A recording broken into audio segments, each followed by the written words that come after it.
کچھ لوگ اپنے بالوں کو تھوڑا تھوڑا جگہ جگہ سے کٹوا لیتے ہیں اور کچھ لوگ بالکل ہی اپنے سر کو منڈوا لیتے ہیں، یعنی اس طرح پھروا لیتے ہیں۔ اسے بولتے ہیں حلق یا قصر۔ اب آپ کا عمرہ مکمل ہوا۔ جیسے ہی آپ نے حلق قصر کیا، سر منڈوایا، تو آپ کا عمرہ مکمل ہو گیا۔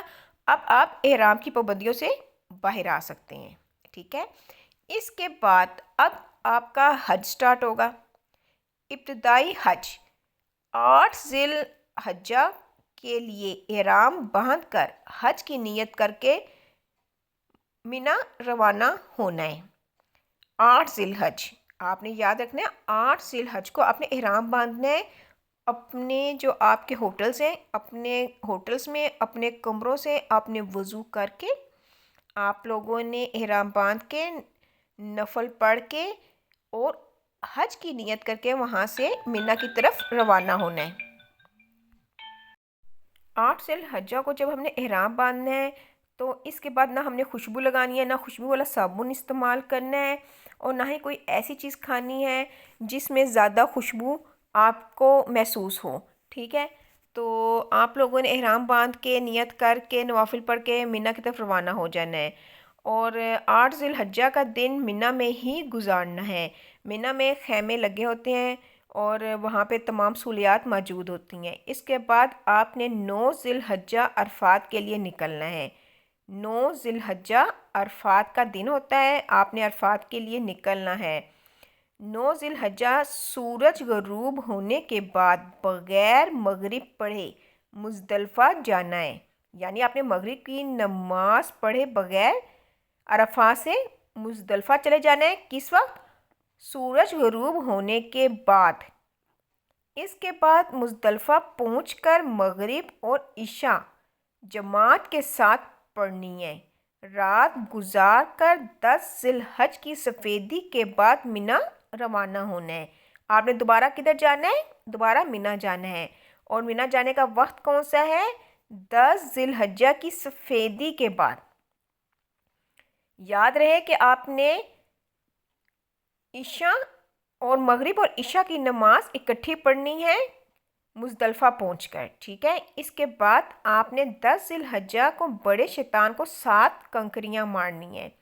جب آپ مزدلفہ سے منا آئیں گے اور آپ نے وہاں پہ شیطان کو کنکریاں مارنی ہیں، 7 کنکریاں مارنی ہیں بڑے شیطان کو۔ ویسے تو وہاں پہ 3 شیطان ہیں، بڑا شیطان، درمیانہ شیطان، چھوٹا شیطان، لیکن آپ نے 10 ذی الحجہ کو صرف ایک شیطان کو کنکریاں مارنی ہیں اور وہ ہے بڑا شیطان، ٹھیک ہے۔ اور آپ نے کنکریاں مارتے وقت اپنی کنکری کے اوپر لازمی نظر رکھنی ہے، کیونکہ کنکری کو ہٹ کرنے کے بعد بعض اوقات کنکری اس سے ٹکرا کے باہر آ جاتی ہے اور وہ آپ کی کنکری شمار نہیں ہوگی۔ کنکری آپ کی اس جو ہے بڑے شیطان کی جو اندر گراؤنڈ میں ہے، اس جگہ آپ کی کنکری اندر کی طرف جانی چاہیے۔ اس کے بعد 10 ذی الحجہ حج تمتع کے لیے قربانی کرنی ہے، ٹھیک ہے۔ جب آپ کنکریاں مار لیں گے تو اس کے بعد آپ کا اگلا کام کیا ہے کہ آپ کے نام کی قربانی دی جائے گی، ٹھیک ہے، جو آپ نے حج کی ادائیگی کے لیے قربانی دینی ہے۔ اس کے بعد کنکریاں مارنے کے بعد اگلا سٹیپ کیا ہے؟ آپ لوگوں کی قربانی ہوگی، ٹھیک ہے۔ اس کے بعد آپ نے حلق یا قصر کروانا ہے، سر منڈوانا ہے، ٹھیک ہے۔ اب آپ وہاں سے حلق قصر کروانے کے بعد آپ حرم پاک آئیں گے، اور جب آپ حرم پاک آئیں گے تو آپ اس کے بعد آپ کے جو احرام کی پابندیاں وہ ختم ہو چکی ہوں گی۔ آپ نے احرام سے نکل کر حج کا طواف افاضہ کرنا ہے۔ کون سا طواف؟ طواف افاضہ۔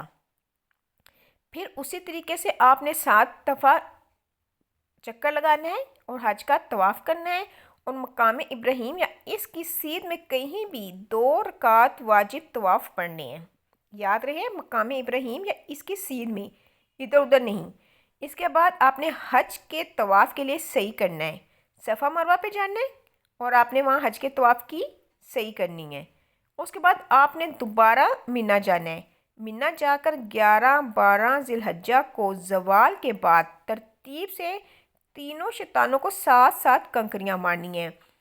پہلے آپ نے 10 ذی الحجہ کو صرف بڑے شیطان کو کنکریاں مارتی، لیکن منا جا کر 11-12 کو آپ نے ترتیب سے تینوں شیطانوں کو 7 کنکریاں مارنی ہیں۔ اس کے بعد آپ نے چاہیں تو آپ 12 کو واپس حرم پاک میں آ جائیں یا آپ 13 کا بھی وہاں پہ قیام کر کے عبادت کر سکتے ہیں۔ اس کے بعد حرم سے واپسی پر آپ نے طواف وداع کرنا ہے۔ آپ کا حج مکمل ہوا، آپ کو حج بہت بہت مبارک ہو۔ لیکن ان تمام جو میں نے آپ کو فرائض اور واجبات بتائے ہیں، ان تمام میں آپ نے ہر چیز کا بہت خیال رکھنا ہے کہ آپ پر دم واجب نہ ہو۔ یعنی آپ نے احرام باندھنا ہے، احرام کی نیت کرنی ہے، اس میں آپ نے خوشبو والی کوئی چیز استعمال نہیں کرنی، آپ نے اپنے 7 چکر حرم پاک میں پورے کرنے ہیں، 8 استلام پورے کرنے ہیں، مقام ابراہیم پہ آپ نے جو ہے نا 2 رکعت نوافل پڑھنے ہیں، صفا مروہ کی 7 چکر لگانے ہیں، حلق اور قصر کروانا ہے۔